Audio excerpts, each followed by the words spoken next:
Siap belajar firman Tuhan? Nah, kita mau baca dari Matius pasal 16 mulai ayat yang ke-15. Ayo kita periksa hidup kita sudah cocok belum dengan firman ini. Matius pasal 16 ayat 15. Lalu Yesus bertanya kepada mereka, "Tetapi apa katamu, siapakah aku ini?"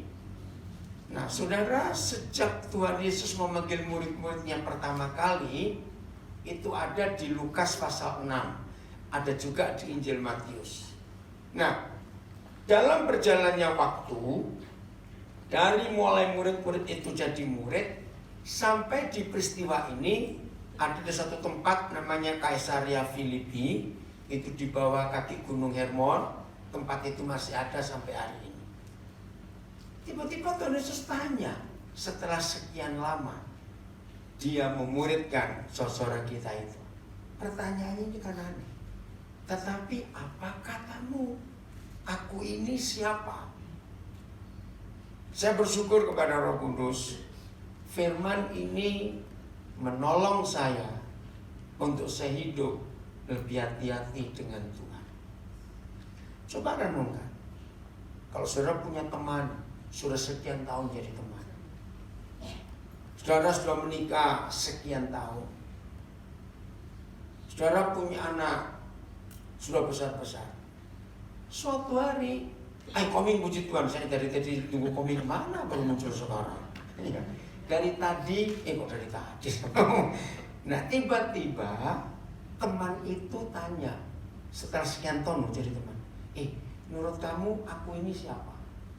Terus ada suami atau istri tanya pada pasangannya setelah menikah sekian tahun, menurut kamu aku ini siapa? Terus anak-anak kita tanya, papa mama, anak-anak, menurut kalian papa mama ini siapa? Kira-kira bingung gak kalau ditanya seperti itu? Lo ngerti gak pertanyaan?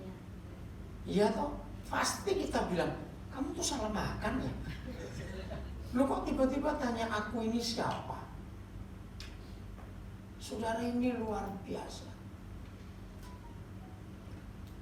Mari kita jujur pada diri kita sendiri. Suami istri bisa bermasalah, itu karena ada perubahan-perubahan terjadi di hidup salah satu atau dua-duanya. Betul atau tidak? Teman kita, persahabatan kita bisa ada konflik, ada clash, ada salah paham.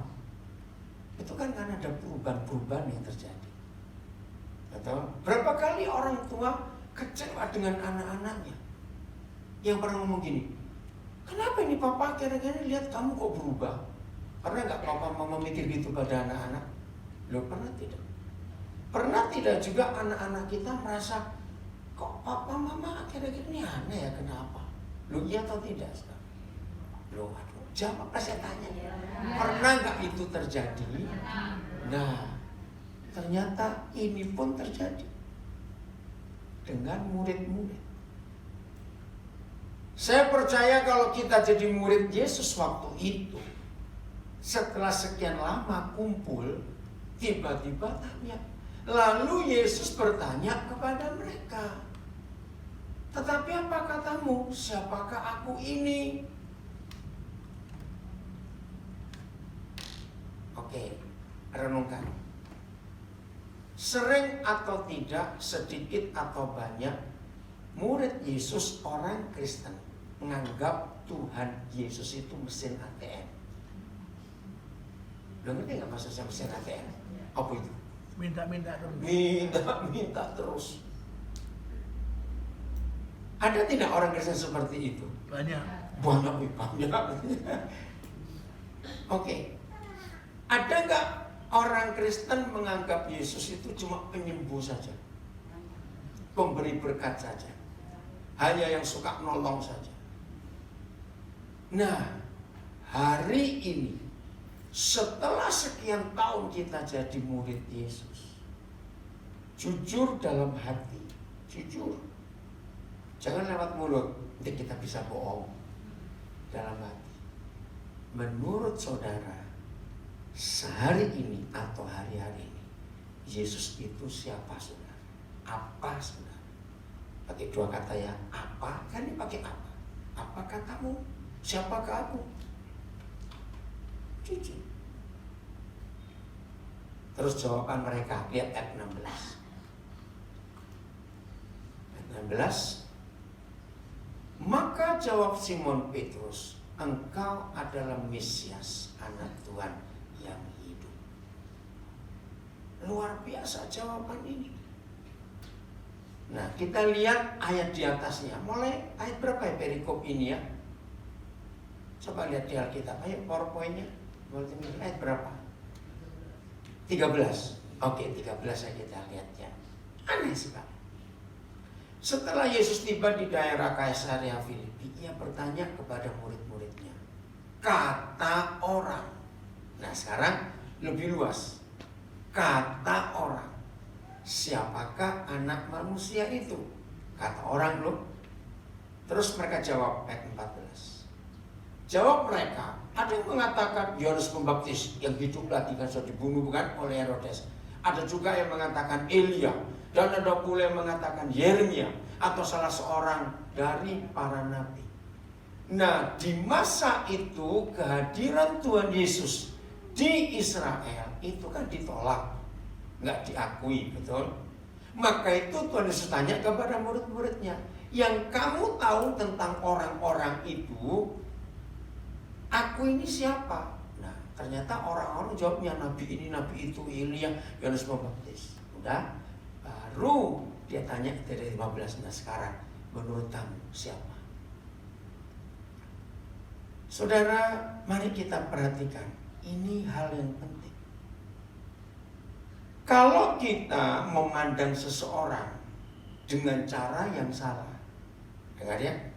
Kalau kita menilai seseorang dengan cara yang salah, berarti pengenalan kita pada orang itu bisa salah tidak?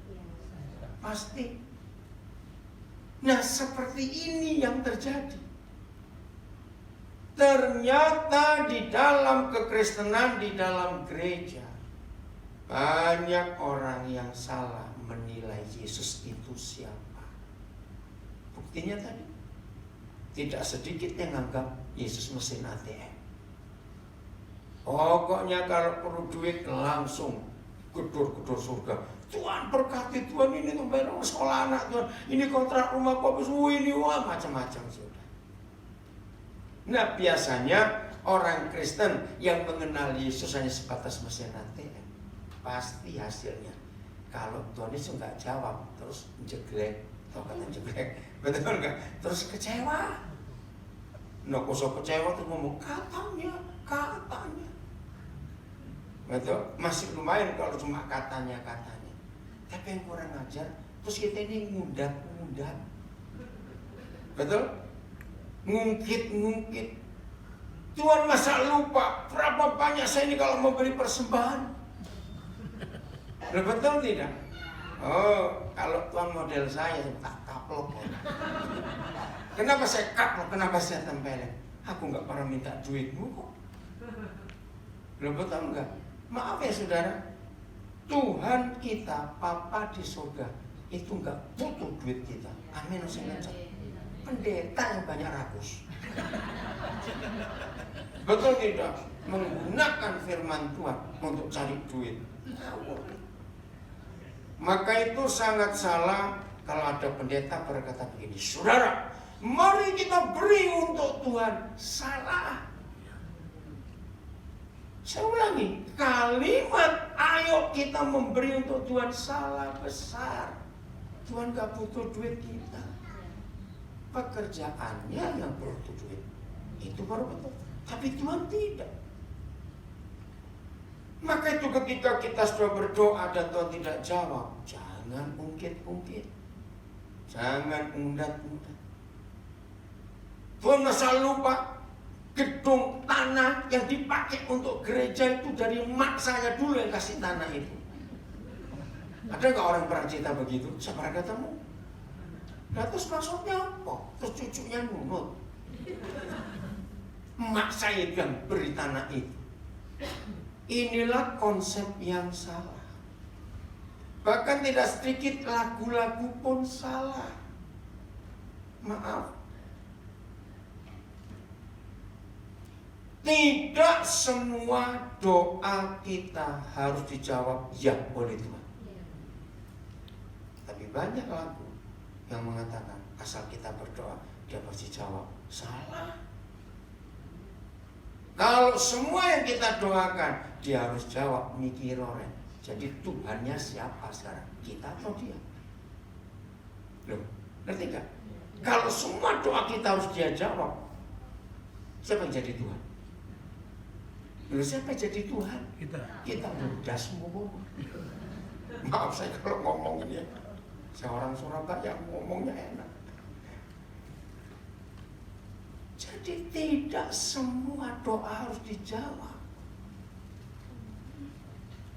Jadi ketika nggak sedikit orang-orang Kristen kecewa dengan Tuhan, ini masalahnya. Dia belum kenal siapa Yesus. Maka itu perlu ditanya. Menurut kamu, aku ini siapa?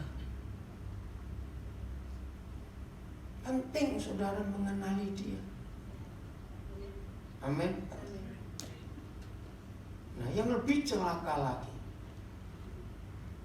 ketika ada hamba-hamba tertentu kalau khotbah, maaf, hampir 80% isinya kesaksian saja.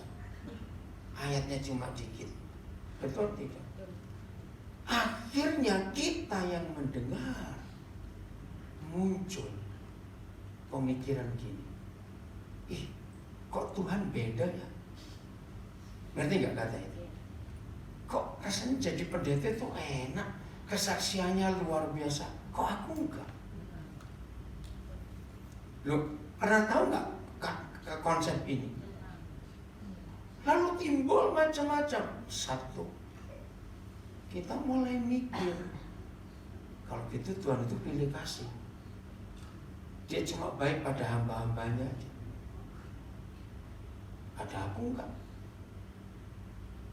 Betul tidak? Nomor 2, terus timbul begini, kira-kira aku ini salah apa ya? Kok aku ini doa enggak dijawab? Karena ada berapa kesaksian pendeta yang ada bumbunya. Padahal saya enggak berdoa loh saudara, saya enggak minta tapi diberi. Pernah dengar itu? Nah, akhirnya kan kita jadi punya konsep Tuhan pilih kasih dong. Aku minta-minta nggak dapat, dia nggak minta kok diberi. Lihat atau tidak cepat mikir itu, ini berbahaya sekali. Maka itu jangan jadikan kesaksian itu sebagai firman Tuhan. Jangan sekali-kali. Enggak dia ngamen. Kesaksian untuk orang ini beda dengan orang yang lain. Dan itu namanya kedaulatan Tuhan. Kita nggak bisa minta Tuhan kerjakan yang sama untuk kita seperti dia kerjakan yang sama untuk pendeta itu. Nggak bisa. Sedih memang melihat banyak pendeta yang salah ngajar. Akhirnya membuat yang mendengar jadi salah konsep tentang Tuhan. Loh, betul atau tidak? Apalagi kalau pendeta itu penekanannya berkat materi, sukses. Waduh, saya bisa ke luar negeri. Tuh begini. Saudara, hati-hati. Biasakan, dengar ya kalimat ini. Biasakan. Jauh lebih suka mendengar pengajaran firman daripada kesaksian. Yang lain, amin. Maaf saya harus ngomong ini. Tolong PDAKP, para pengurus Mbak Ton di sini maafkan saya. Kalau ada Mbak Ton saudara undang datang, isinya cuma kesaksian diberkati, bisa punya mobil baru, lebih baik jangan diundang lagi. Setuju? Itu yang merusak iman. Akhirnya kita lihat cuma materi saja. Padahal hidup kudus, betul, yang jauh lebih penting daripada mati. Firman mengajar hidup taat, nurut, betul, itu luar biasa. Firman mengajarkan ampuni musuhmu. Itu jauh lebih penting daripada cuma duit, berkat, kaya, berhasil. Maaf. Kalau begitu modelnya, apa bedanya dong Gunung Kawi dengan gereja? Loh, betul tidak? Kalau cuma masalah duit, masalah materi, ya ke Gunung Kawi saja. Lo bisa senang lo ke sana. Lo benar. Saya tidak menyuruh, tapi saya percaya. Ingat waktu Tuhan Yesus dicobai, yang punya kekayaan itu setan. Enggak berani amin. Tuhan tidak punya kekayaan, Dia punya berkat. Lo pasti bingung bukan? Nah, ini konsep yang salah. Tiap kali pendeta-pendeta yang seperti itu ngomong berkat, ya, pasti 100% itu larinya kepada mobil, rumah, jam tangan, duit. Salah. Maka itu catat baik-baik. Yang disebut berkat Tuhan, dengar ya, catatkan supaya nggak lupa. Kita tolong pengurus PDAKB di Surabaya ini jangan undang pendeta-pendeta yang bisa merusak iman. Kesaksian-kesaksian yang belum tentu benar, maaf saya berkata. Yang disebut berkat Tuhan, catat, adalah segala sesuatu yang tidak ada hubungannya dengan uang. Amin kan? Catat saudara. Segala sesuatu yang masih ada hubungannya dengan uang dan bisa didapat dengan uang, itu bukan berkat Tuhan. Itu hukum alam. Ngerti gak maksud hukum alam? Contoh, berzinalah, jahatlah, tapi rajinlah dan meditlah, pasti sukses. Loh, kok gak percaya? Loh, mikir-mikir, betul tidak? Gak usah doa puasa, gak usah berdoa, ngapain? Rajinlah buat dosa. Asal orang itu rajin kerja dan medit, dia pasti sukses. Saya ngomong betul salah, cepat jawab. Maka itu ngomong berkat Tuhan, jangan ada embel-embel duit. Salah dalam nama Yesus. Khotbah-khotbah itu yang merusak iman, sehingga Tuhan tidak beda dengan Gunung Kawi akhirnya. Serius. Oke, ini kelihatannya ada wajah yang gak percaya. Sekarang baru dengar hari ini. Coba saya tunjukkan ayat ini ya. Matius 6:24, lihat.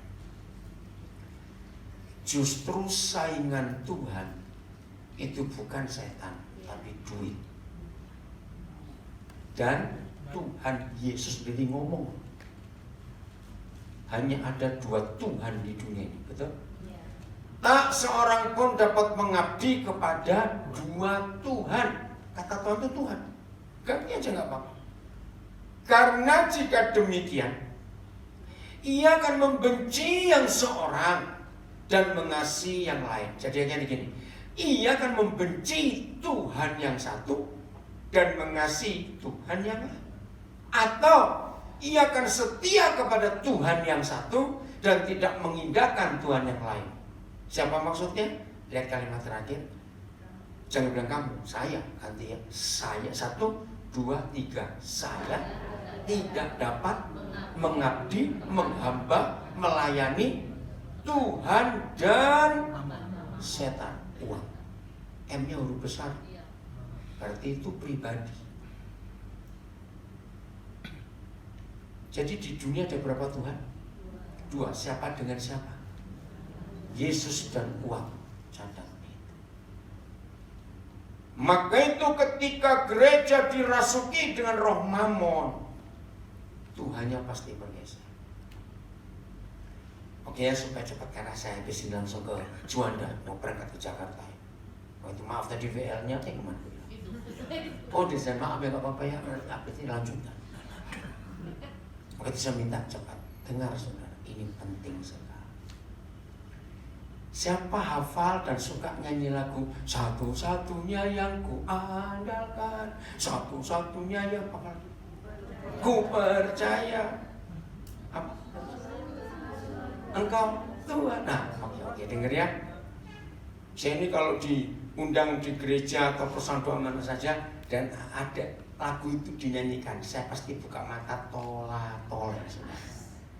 Karena hampir semua orang Kristen kalau nyanyi lagu itu gaya rohaninya kelihatan betul.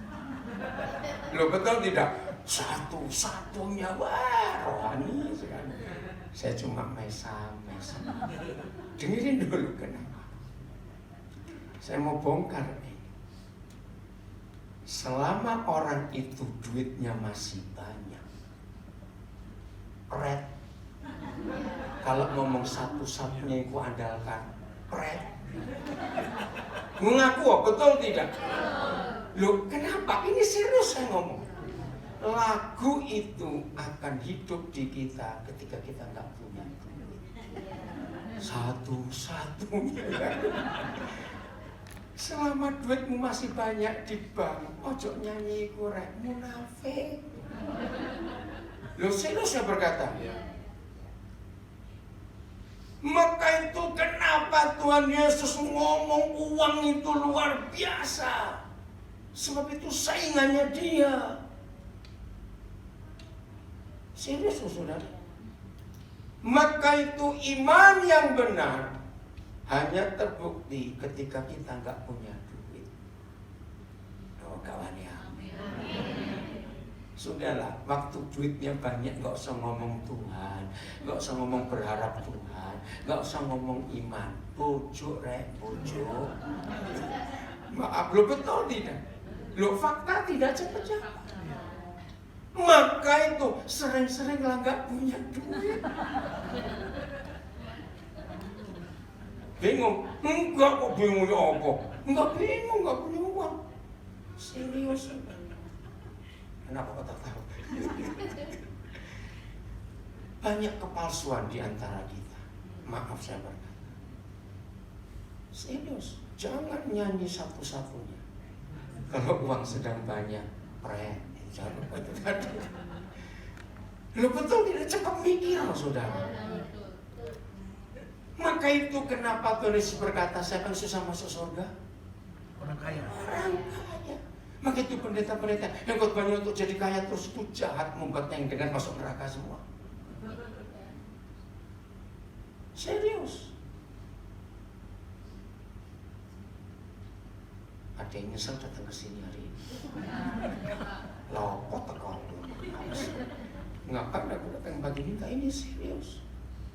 Benar saudara. Kalau duit lagi banyak jangan ngomong Tuhan. Bojok. Loh betul tidak? Karena uang ini adalah Tuhan.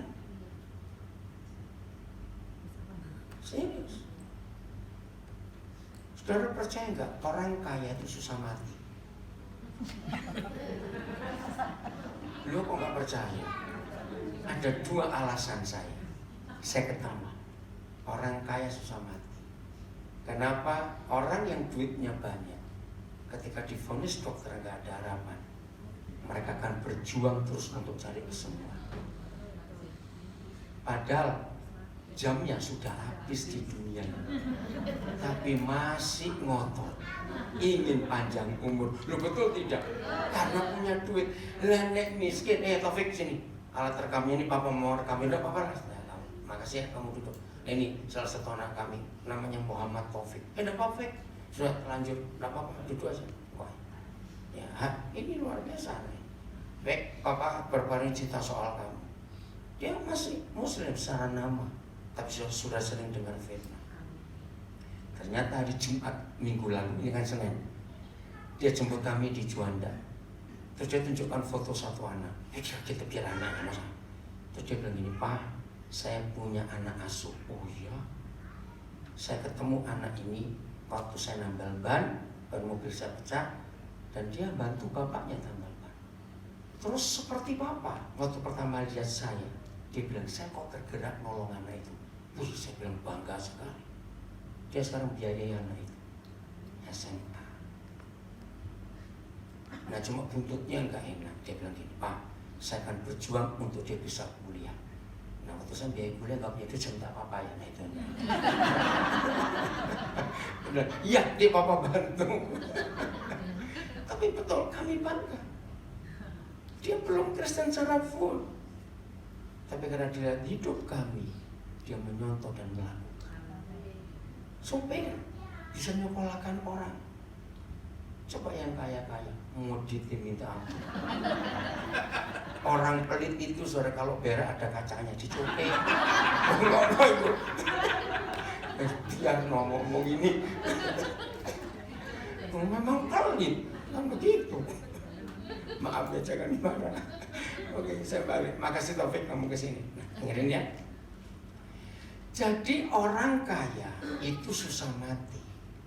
Walaupun waktu sudah habis, dia maksa untuk sembuh karena duitnya ada. Tapi kalau miskin divonis, gimana terus no? Ya terserah, mau kalah lagi, enggak ada duit. Lo betul tidak? Itu nomor satu. Orang kaya susah mati, orang miskin cepat mati. Alasan kedua itu begini, rumahmu ya. Kalau yang mau mati itu suaminya, apalagi masih seger, masih kuat, nanti maksud saya, kaya, tapi nggak ada harapan. Walaupun selama dua-dua masih sehat, sudah saling janji ya, nanti siapa yang berangkat duluan, yang ditinggal jangan kawin lagi ya. Hanya kan janji begitu. Ya harus mati sih toh, kawin mana siapa sih ngerti? Lo betul enggak? Lo baru sudah janji, lo sudah mati, mana tahu? Lo betul tidak? Nah, suami yang kaya ini akan mikir, aduh, yang gantiin aku enak ada terus noni. Lo ya atau tidak? Aku yang setengah mati kumpulkan kekayaan. Lo ya atau tidak? Jadi mau mati itu susah sekali. Lo ya atau tidak? Orang kaya lah supaya ngerti gitu. Iya, ada ya, anak sebagian itu ada ya. Nah, sebaliknya, kalau yang mau mati dulu itu istrinya kaya, dalam keadaan tidak berdaya di tempat tidur, mikir sopo sing ganteni turun dek gini. Maaf, siapa nanti tidur di sini setelah aku nggak ada? Terus dia lihat lemarinya, lihat, ya enak yang diurusin pakai perhiasanku nanti ini, mas-masanku. Mikir gitu nggak kira-kira? Lo cepat jawaban gitu. Makanya orang kaya itu susah mati. Haleluya. Kalau yang mau mati barengan, bisa tuh suami istri mati barengan karena sesuatu. Pikirannya gini, anak-anak baik-baik, tapi mantu-mantunya. Lo mikir lo ya atau tidak? Tapi kalau miskin ya bleksek sudah barang. Bisa mikir apa-apa. Lo serius saudara? Saya itu mempelajari firman itu. Orang kaya susah masuk surga. Apa sih alasan Tuhan Yesus ngomong seperti itu? Ternyata ini faktanya. Betul atau tidak? Berapa banyak rumah tangga hancur gara-gara uang. Suami istri bertengkar ribut gara-gara uang. Enggak sedikit. Bulan Desember lalu ada 3 teman baik saya, 3 keluarganya mau cerai. 2 itu hamba Tuhan. Dan 3-tiganya punya masalah kuat. Dari 3 keluarga itu 2 istrinya yang mau menceraikan. Baru yang nomor 3 suami. Tapi sama kasusnya uang. Suami yang menceraikan karena dia nggak tahan. Hampir tiap hari istri ngeroeng. Tahu ngeroeng itu bahasa Surabaya. Kurang duit ini, kurang duit ini, kurang. Tapi sampai Tuhan mau dituntut bagaimana? Yang dua, istri mau menceraikan sama. Karena istri nggak tahan hidup susah. Nah, ini yang ngeri sekali. Hamba Tuhan bisa bercerai karena nggak cukup uangnya. Ya saya ngomong aja sama mereka karena Tuhan baik saya. Habis kamu salah kawin, kamu hamba Tuhan carinya artis, nggak sanggup biaya. Pakai sandal lokal canteng. Maunya sandal luar negeri. Pakai bedak lokal kukulan. Ngerti maksudnya? Maka itu anak-anak muda lagi yang belum menikah, dengar sekarang. Carilah istri, calon istri yang siap diajak miskin. Engkau panjang umur. Enggak, amin. Oke. Betul tidak? Tapi jangan gelem, Pak. Apa? Jangan gelem. Oh no, itu bojoku. Lah, kok jangan salah itu yang gelem. Saudara, inilah fakta yang luar biasa dalam hidup. Amin. Jangan ada harapan yang lain. Jadi kalau saudara bisa kaya, tetap nomor satu adalah Tuhan Yesus. Uang itu singkirkan. Nah, kalau saudara kaya dan bisa nyingkirkan si Mamun ini, boleh nyanyi satu-satunya yang. Tapi kalau dua-dua masih di Tuhanmu, jangan nyanyi lagu itu. Pret itu sama berkata. Nggak berkenan di hadapan Tuhan. Serius. Jujur.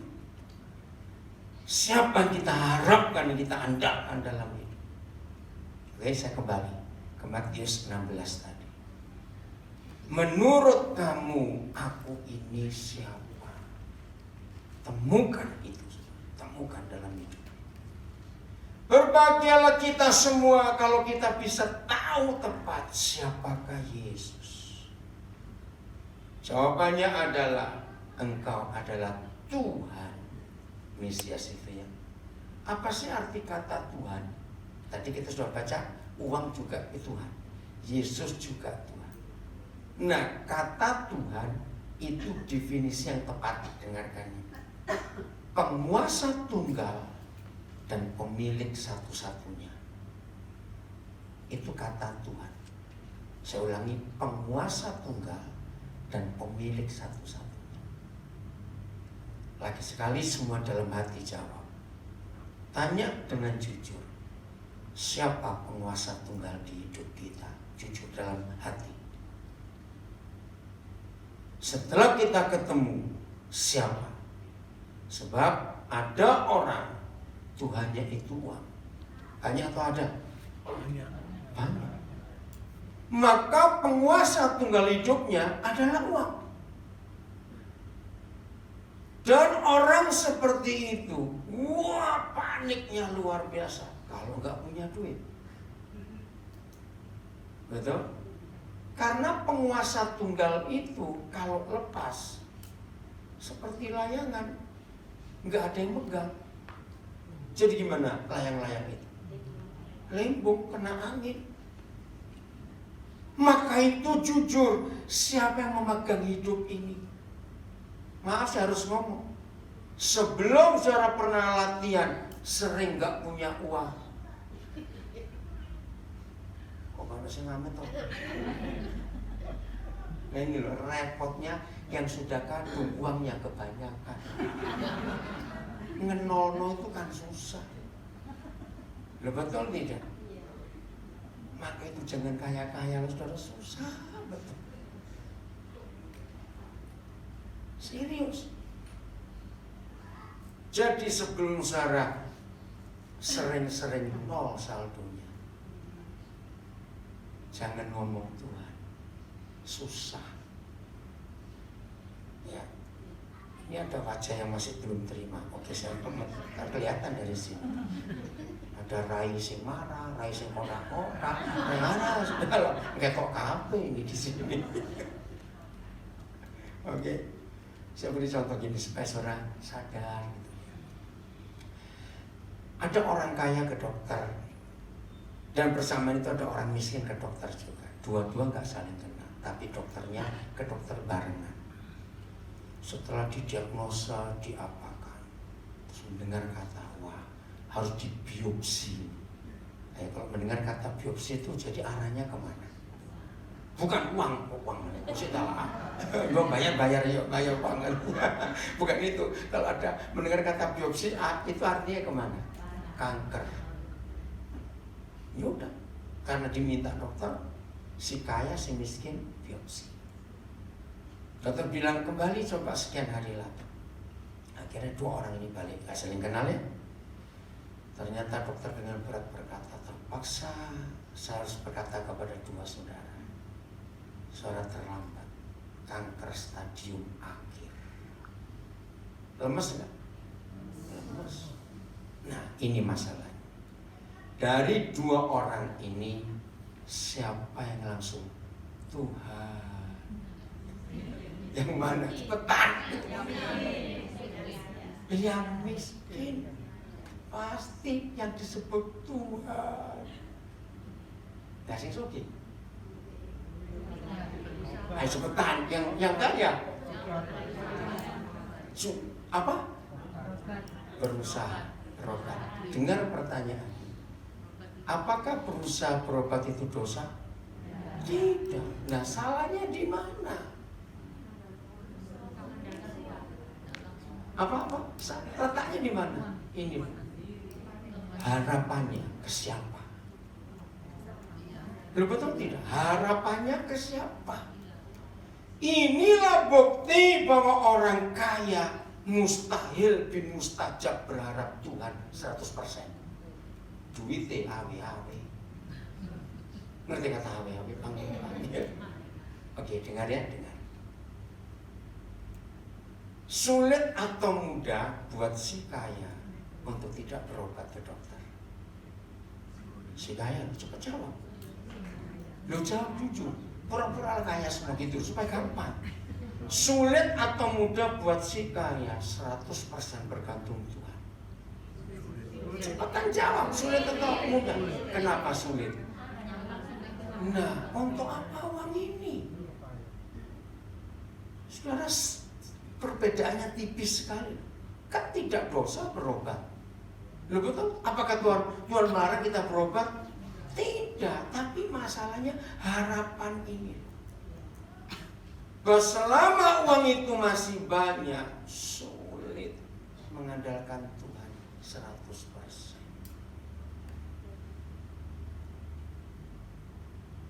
Tahu sekarang masalahnya, kenapa orang kaya susah masuk surga? Karena punya dua Tuhan di hidupnya. Kenapa sedikit sekali pendeta yang mengajarkan ini? Ya karena banyak pendeta soki. Karena banyak pendeta kaya. Susah sudah kaya menolkan uangnya. Loh kok gak amin? Amin udah apa? Kecuali Gordon. Jangan lu koceng. Bener gak? Banyak pendeta kaya. Salah juga. Ini loh letaknya itu di sini. Ngerti ya sekarang? Kalau gitu kaya itu berdosa atau tidak? Ayo, pinter kabeh. Ya tapi kan susah berharap Tuhan gimana? Latihlah diri kita. Latih diri kita. Untuk apa saja. Serius. Hari Senin yang lalu ada masalah dan gigi saya sudah lama, sudah 8 bulan. Tapi saya sibuk sekali. Sampai dokter gigi itu nelpon saya, ini harus cepat loh. Dia bilang gara-gara saya dia harus beli alat baru hampir 100 juta. Belum dipakai. Aduh ya tunggu waktunya. Nah karena telat, akhirnya saya dioperasi gusinya, dijahit 6 saudara, 6 jahitan. Ini masih netek nih. Nanti siang saya sampai Jakarta langsung mau dibuka jahitnya 5 menit. Nah begitu dibuka, kaget saya. Belum pernah seumur-umur gusi saya dijahit sampai sebanyak 1 kali jahitan, nggak pernah. Nah, terus dia cerita efeknya, ya ini dipasang titanium karena implan segala macam. Waduh, saya nggak boleh gosok gigi, mateng aku. Gimana nggak boleh gosok gigi ini? Ya, terus dilakukan itu kan masih terbuka lukanya, wah segala macam. Jam pertama, wah pendarahan. Ya, saya telepon dokternya, gimana ya, sudah ditahan dulu aja, coba kasih ini, saya dikasih kapas yang steril semuanya. Ya sudah, saya nggak bisa harap apa, saya cuma harap Tuhan. Mau harap siapa lagi? Betul? Ya sudah. Dan luar biasa. Dari operasi hari Selasa, harusnya saya nggak boleh makan, baru besok boleh, karena bukaannya terlalu lebar. Yang lapar gimana? Ya saya makan juga, tapi saya hati-hati. Sampai hari ini, itu hampir tiap hari dokter sempat ke Singapura, nelfon, sakit nggak? Sakit? Enggak, saya bilang. Sampai saya tuh bilang, kenapa saya nelfon sakit terus kenapa? Nah dia cerita, setelah itu cerita, wih saya baru tahu. Ya telat tahunya, sudah nggak apa-apa. Nah itu loh harap Tuhan. Berharap betul, nggak bisa apa-apa, sudah berharap. Artinya itu cara Tuhan luar biasa bekerja. Pokoknya mulai hari ini latihlah diri kita, hanya Yesus, nggak ada yang lain. Walaupun kita punya semua, latih diri kita. Gimana caranya ngelatih? Ada ayatnya. 1 Korintus 7 ayat 29. Wah, firman Tuhan itu luar biasa. 1 Korintus 7 ayat 29. Ya. Saudara-saudara, inilah yang kumaksudkan. Yaitu apa? Ayo, yaitu apa? Waktu telah singkat. Nah, berapa ribu tahun lalu Paulus menulis waktu telah singkat? Sampai sekarang berarti lebih singkat lagi nggak? Iya. Nah, inilah kondisi yang sekarang terjadi di dunia. Waktu telah singkat. Udah, nggak usah tanya tanda-tanda zaman terbukti. Penyakit makin tambah, makin aneh-aneh, betul nggak? Kok dulu nggak ada sih? Saya tuh masih ingat waktu saya masih kecil. Nah, yang muda-muda, kan saya keluaran tahun 50-an masalahnya. Nah, yang keluaran tahun 80-an agak sulit membayangkan ini. Dulu waktu saya masih kecil, lemari obat di rumah papa mama itu lebih kecil dari buku Pondoro.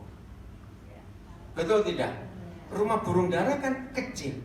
Nah, lemari obat zaman saya masih kecil itu lebih kecil dari itu. Isinya sedikit, 1 obat merah itu harus. Betul enggak? Apa? Kapas, ya, obat merah. Ini saya bilang obatnya dulu. Kapas apa ya?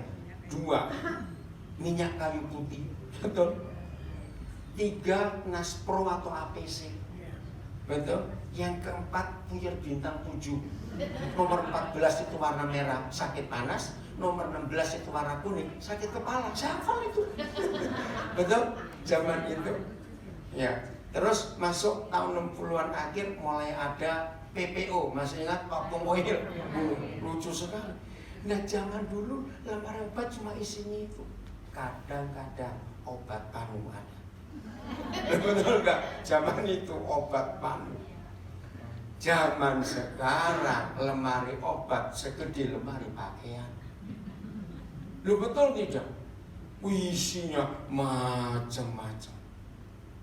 Lu ya atau tidak? Yang tua-tua, yang muda nggak usah jawab, nggak ngerti kamu. Zamannya beda.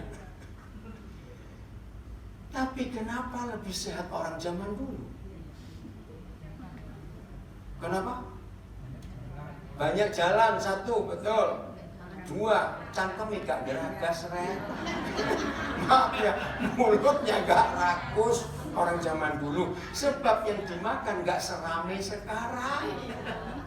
Dulu muter-muter, jangan lodeh, jangan bening, sayur asem. Udah muter lagi. Betul gak? Cah ini, cah itu. Sekarang ya. Zaman saya masih kecil, daging itu makanan mewah.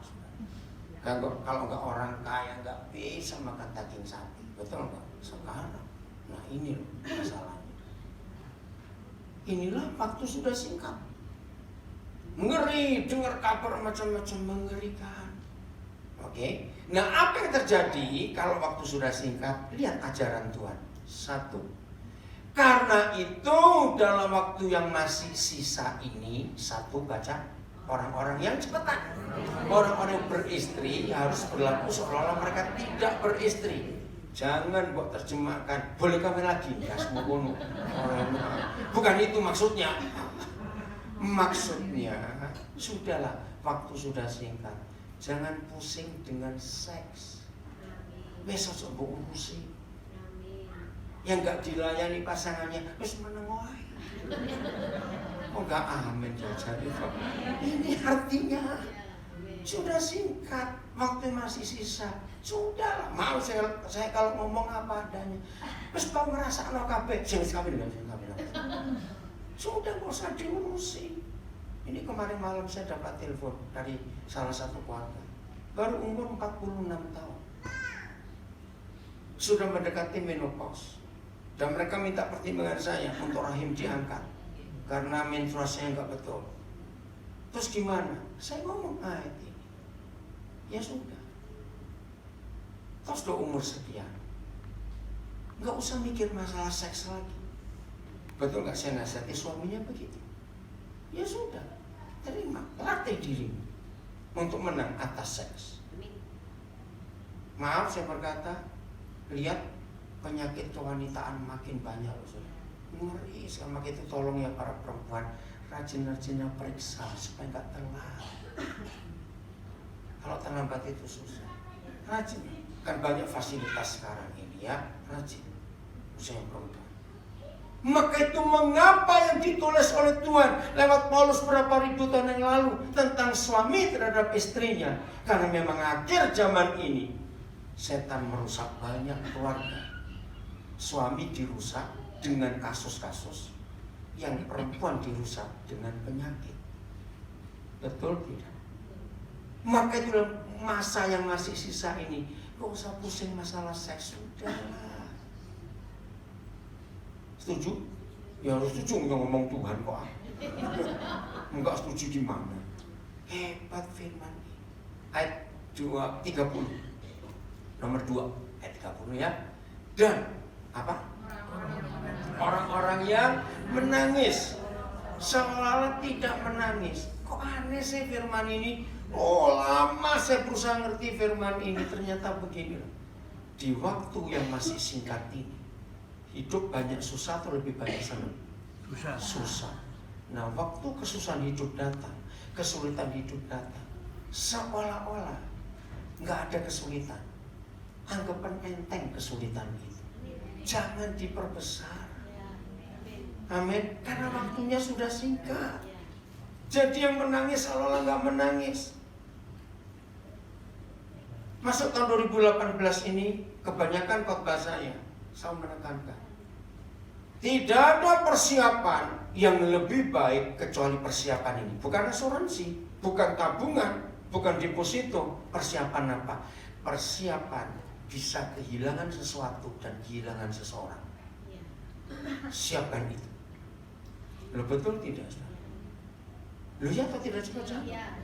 Tiba-tiba aja kita bisa kehilangan ini, kehilangan itu, mobil, rumah kita dirampok misalnya.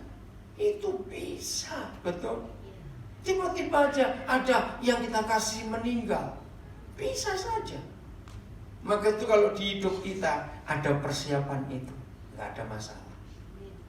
Ketika hal itu datang, kita menangis cuma sebentar karena sudah punya persiapan. Maka itu yang begini nih yang susah itu orang medit. Wedi kelangan terus, selalu was-was. Kok yang gimana? Kok yang gimana? Nah itu capek. Hobinya ngitungi duitnya terus, ngitungi emasnya terus, ngitungi berliannya terus. Wedi hilang, takut hilang, betul. Stres orang kayak begitu. Maka itu lebih baik nggak punya apa-apa. Nggak amin. Betul. Nggak punya apa-apa itu tidurnya nyenyak. Betul tidak? Enteng. Nggak jawabannya amin ya wis. Jadi yang menangis seolah tidak menangis. Yang ketiga, dan orang-orang yang bergembira seolah-olah tidak bergembira. Ini kan aneh firman ini, tapi benar. Kalau kita lagi senang, nggak usah terlalu senang, karena bisa terjadi perubahan apa-apa di hidup ini. Jadi ini semua punya persiapan. Waktu sudah singkat. Yang keempat, dan wah ini yang repot. Ini tuh orang pelit susah sekali aplikasinya. Ayo baca sama-sama. 1, 2, 3. Dan orang-orang yang membeli seolah-olah tidak memiliki apa yang mereka beli. Lah kok enak gitu loh jawabannya. Lah untuk apa aku beli kalau seolah-olah tidak aku miliki? Nah ini jawabannya. Semua boleh hilang di hidup kita kecuali Yesus. Itu arti ayatnya. Ambil, semuanya ambil. Hanya Yesus yang tidak boleh. Betul? Maka hidup seperti ini tuh enteng, ringan. Sudahlah yang masih ngontrak terus rumahnya, jangan pengen beli rumah. Terus ngontrak terus gak apa-apa. Jangan doa puasa pengen punya rumah sendiri, ngapain? Betul? Nah, sudahlah gak usah masalah. Kalau saudara masih punya motor, walaupun tahun 70-an motornya, nggak apa-apa. Itu jadi barang mahal sekarang. Karena itu. Betul nggak? Jangan ganti mobil. Untuk apa? Surabaya macet ini. Betul? Untuk apa? Naik kendaraan umum. Jadi untuk kita beli apa-apapun, periksa yang kita butuhkan, bukan yang kita inginkan. Amin. Enggak apa-apa. Terus ayat 31. Lihat ini Paulus sampai kehabisan kata-kata. Pendeknya artinya apa? Sudah enggak bisa ngomong lagi. Pendeknya apa? Ayo baca. Orang-orang yang mempergunakan barang-barang duniawi seolah-olah sama sekali tidak mempergunakannya. Stop. Ini luar biasa. Jadi kalau kita hidup praktekkan ayat ini, tidurnya nyenyak enggak? Belum enggak, belum sudah. Itu artinya langsung tidur nyenyak. Enggak banyak mikir. Ini ayat luar biasa. Dalam kasus ini, dalam firman seperti ini, saya minta jawaban jujur. Setelah kita dengar sampai ini belum selesai ayat 30, kira 32-nya. 31 ini. Enggak, ini ayat kita sini. Oh 31. Oh 31. Dengar ya, dengar. Kesimpulannya ya, saya minta saudara jawab jujur setelah saya uraikan dan kita baca. Kalau model seperti ini, enak yang miskin atau yang kaya? Dua-dua enak, Pak. Enggak enak, miskin kaya enggak enak. Susah turun, susah mati. Ya betul enggak? Kepikiran terus.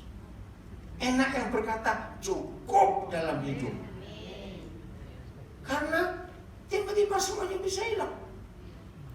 Pendeknya, orang-orang yang mempergunakan barang-barang duniawi seolah-olah sama sekali tidak mempergunakannya. Nah ini loh alasannya. Baca sama-sama 1, 2, 3. Sebab dunia seperti yang kita kenal sekarang. Nah, pelan-pelan. Yang bisa berlalu pasti berlalu. Nah, orang yang nemplek, ngerti ya? Yang nempel lekat kepada yang bisa berlalu. Kalau yang berlalu itu, yang bisa berlalu, orangnya bagaimana? Melo hilang, habis. Nah ini yang Papa kita nggak mau. Kita lenyap bersama dunia ini. Nah kalau sebegini nih, yang kaya yang susah. Bagaimana melepaskan semuanya? Betul tidak? Pendeknya. Maka itu mulai hari ini jangan ada lagi doa ingin kaya. Awas. Saya tuh paling enak saudara nyanyi lagu doa Yabes. Enak lagu. Itu pemerkosaan firman betul-betul. Itu lagu yang salah besar dinyanyi. Maaf, lagu itu istilah saya merampok surga. Pelajari, Yabes itu apa? Jangan cuma diambil ayat itu saja. Lihat dari awal sampai akhir. Salah.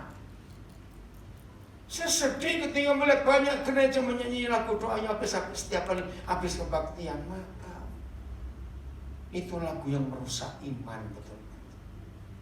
Karena nggak membaca teliti. Kenapa Yahweh Tuhan memberkati Yabes seperti itu? Karena punya tugas. Nah kalau kita cuma nyanyi sepotong itu saja, tugas kita nggak tahu apa. Nah itu tadi, cuma ingin kaya saja. Ya ke gunung kami saja kalau begitu. Maaf. Ngerti ya? Awas, lagu doa Yabes. Maaf. Karena jangan kita melihat Tuhan hanya mesin ATM. Nah kalau kita mesti membaca sampai ayat ini, siapa Yesus buat diri kita masing-masing? Harus tetap Tuhan. Apa tadi? Tuhan penguasa tunggal, pemilik satu-satunya. Jadi dia ngontrol semua. Sebelum Tuhan kita adalah Yesus, berarti Tuhan kita adalah Mammon. Mammonlah yang ngontrol, yang ngatur, yang nyetir hidup kita. Ya karena dia Tuhan. Maka itu orang seperti ini, wah ketakutan kalau uangnya nggak ada. Saya pernah buat penelitian sudah lama, hampir 30 tahun yang lalu. Ternyata banyak sekali murid-murid Yesus, sukacitanya itu ditentukan oleh jumlah duitnya. Ngerti maksudnya? Begini ya, ini penelitian saya waktu itu. Ternyata 90 sekian persen lebih orang Kristen murid Yesus itu bisa tertawa haleluya ketika saldonya banyak. Begitu saldonya kurang, mulai kayak curut cangkem, cucu tanda curut, rinci monyong. Maaf. Nah, sampai anjingnya pun tahu kapan bosnya punya duit, nggak punya duit. Saya bisa buat penelitian seperti itu. Gini penelitian saya. Yang punya anjing ya. Anjing itu kan paling peka kan. Hafal tuh langkah ini tuan atau nyonya. Kalau mereka naik motor, anjing tahu ini motornya nyonya atau tuan. Kalau naik mobil juga tahu gernya itu. Ini betul tidak? Nah, saya buat penelitian itu. Jadi anjing lagi santai di rumah, bosnya pulang. Ternyata anjing itu nguping. Kalau pulang, buka pintu mobil halus-halus, matiin motor pelan-pelan, buka pintu rumah, nggak gubrak-gubrak, nyanyi-nyanyi. Anjing itu mikir, oh lagi punya duit. Loh serius saudara, anjing aja tahu. Tapi kalau turun gubrak duar deh, langsung anjing cari kolong meja atau kolong apa, lagi gantungi duit. Anak-anak pun tahu, pembantumu pun tahu. Halo, betul nggak? Anak-anak bisa ngomong, ih mama papa lagi duitnya banyak ini. Kalau ngomong manis-manis, baru pulang ya, sudah makan belum? Oh lagi punya duit. Kenapa pulang terlambat? Ini kenapa buku di sini? Anak oh lagi nggak punya duit.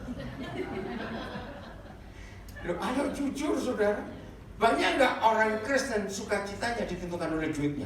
Jawab. Nah bertobat kalau ya. Tuhan marah. Berarti yang penguasa tunggal dan pemilik satu-satunya adalah uang. Karena uang yang ngatur. Maka itu sekali lagi latihlah mengenolkan saldo. Kok pura-pura butuh? Enggak amin. Susah, amin. Betul. Yang sudah terlanjur uangnya banyak susah menolak. Tapi ya nggak ada bukti lain yang bisa menguji kita. Sukacita kita karena keselamatan dari Yesus pengampunannya atau karena uang kita? Susah. Kalau kita nggak pernah nol saldo kita.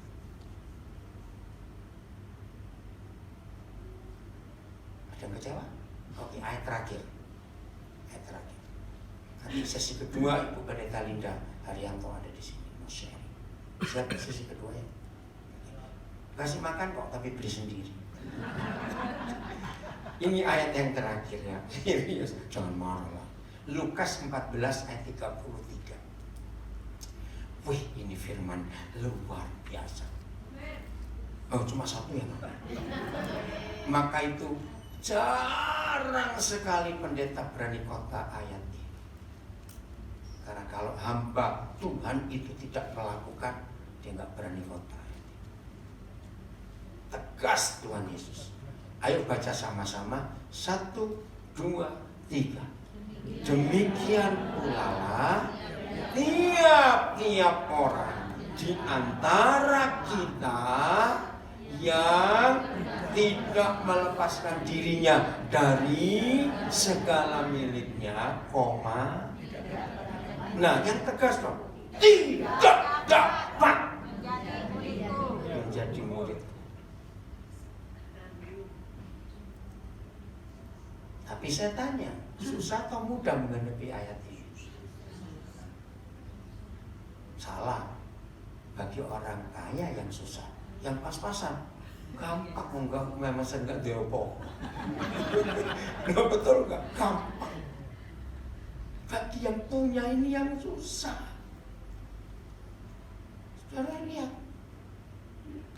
tidak ada syarat yang lebih berat dari ayat ini untuk kita menjadi murid Yesus. Maka itu sebelum kita semua menggenapi Lukas 14:33, maka semua jawaban pertanyaan Tuhan Yesus, menurut kamu aku ini siapa? Jawabannya pasti salah. Ngerti nggak maksud saya? Karena masih ada yang lain selain Yesus. Saya bersyukur dengan adanya firman ini. Tuhan tahu, Kojian juga tahu masalahnya. Saya sudah terbiasa melepaskan diri dari segala milik saya. Logikanya begini ya, anak-anak. Jadi kita boleh punya sesuatu, gabungkan dengan 1 Korintus 7 tadi. Segala sesuatu yang kita miliki itu artinya di tangan kita. Nah, waktu semua itu di tangan kita, jangan digenggam, tapi bukalah telapak tangan. Enggak, amin. Gampang enggak kalau begitu? Punya boleh, tapi buka megangnya. Loh, kalau buka enggak dicekal rek. Ya justru itu ayat ini. Lepaskan. Maka itu tadi saya katakan, masuk tahun 2018, Tuhan suruh saya mengajar banyak orang. Siap kehilangan sesuatu, siap kehilangan seseorang. Itu artinya melepaskan tangan.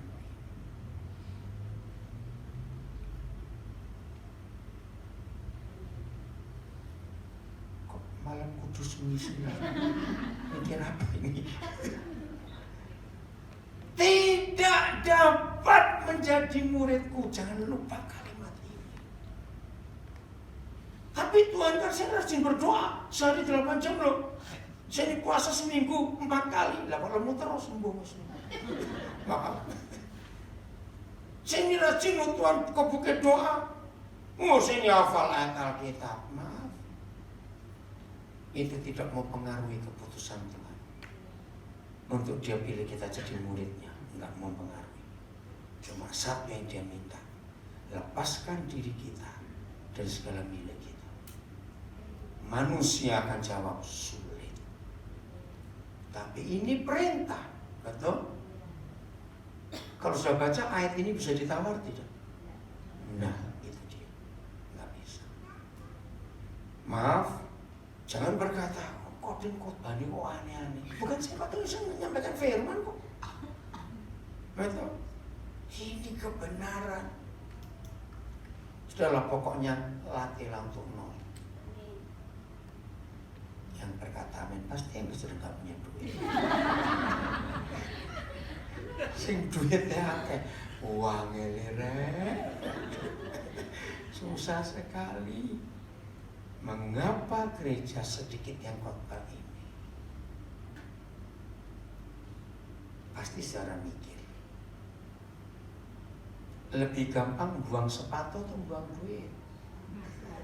Terus saya tanya kok, lebih gampang buang sepatu atau buang duit? Cepetan? Enggak. Tapi saya tunjukkan supaya gampang buang duit. Ayat terakhir, betul terakhir. Markus 12 ayat 44. Lagi sekali. Kenapa hampir gak pernah ada pendeta khotbah ayat ini? Karena tidak melakukan. Kenapa saya berani khotbahkan ayat-ayat ini? Maaf, kemuliaan bagi Tuhan. Saya melakukan. Markus 12 ayat 44. Ini saudara. Baca sama-sama ya. Supaya kalau benar-benar bareng, salah-salah bareng. Itu maksudnya. Awas, jangan ada pura-pura buta huruf. Awas. 1, 2, 3. Sebab mereka semua memberi dari kelimpahannya. Tetapi si miskin ini, saya nggak suka bilang kata janda, si miskin ini bagaimana? Memberi dari kekurangannya, ya semua yang ada padanya, yaitu seluruh nafkahnya. Sama bagaimana ayat ini bisa terjadi kalau uang kita sedikit? Lu bener tidak? Kalau uangnya sedikit, ngentekno itu gampang. Tapi kalau saldonya miliar, semua. Maka itu jangan ada yang sombong. Kalau bisa memberi pekerjaan Tuhan sampai sekian M. Kalau uangnya ratusan M atau triliun, sekian M itu kecil. Tapi lihat ilustrasi yang Tuhan ajarkan, si miskin ini cuma punya sedikit.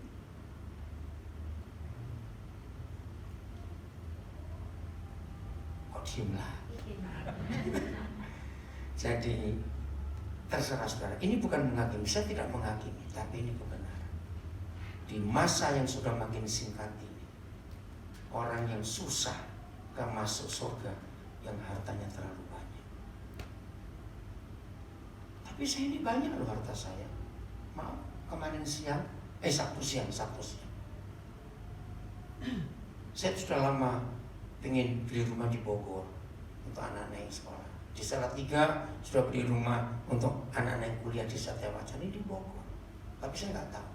Tentu Sabtu siang ada orang Bojonegoro, tapi sudah pindah jadi negara New Zealand dan dosen di sana.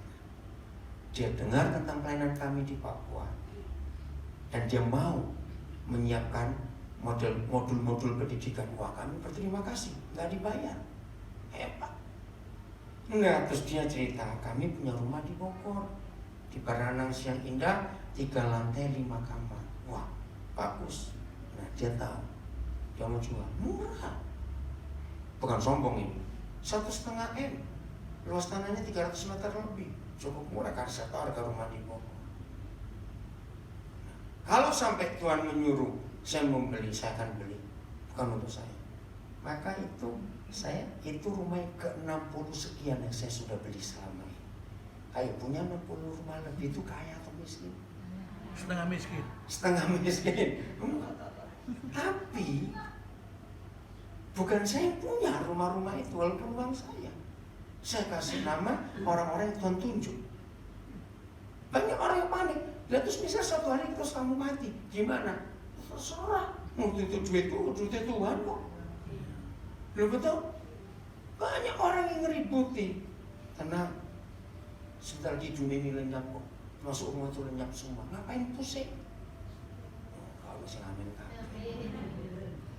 Maka itu kalau saya lihat saya kaya tidak. Loh, serius betul. Tapi saya tetap miskin. Karena saya melepaskan semuanya. Nggak saya pegang.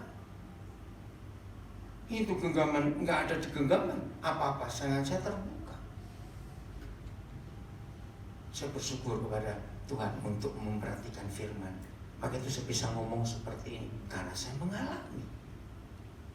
Saya nggak takut kehilangan apa-apa sama sekali. Begitu orang-orang yang kumpul saya itu heran. Lihat tas saya itu, kan bukaan gak ada resletingnya. Itu saya bawa kemana yang pusing tuh orang. Koden hati-hati loh, koden hati-hati. Dia bilang, lah ya sama urusan aku gowo. Kalau dia nyopet kok ada. Terbuka, gak ada resletingnya. Semua uang saya di situ, HP semua di situ. Saya nggak takut. Maka itu kalau ada orang Kristen beli barang apa saja yang mahal-mahal lebih-lebih, begitu sampai rumah tumpang tangan dalam nama Yesus. Tuhan lindungi supaya nggak rusak, nggak hilang. Otak penting kon. Jangan doa seperti itu. Tuhan nggak pernah jawab. Sebab apa? Kalau Tuhan jawab, pabriknya langsung tutup. Betul tidak? Kenapa pabriknya tutup? Nggak ada yang beli lagi dong. Doanya salah itu. Haleluya. Ya wis mulai. Sekarang ya. Percaya mau jadi murid Yesus yang benar? Amin. Luar biasa. Ibu Linda maju. Tolong berdoa untuk kita semua. Lin, tolong kunci mobilnya taruh. Karena langsung memindahin barang ya. Ayo.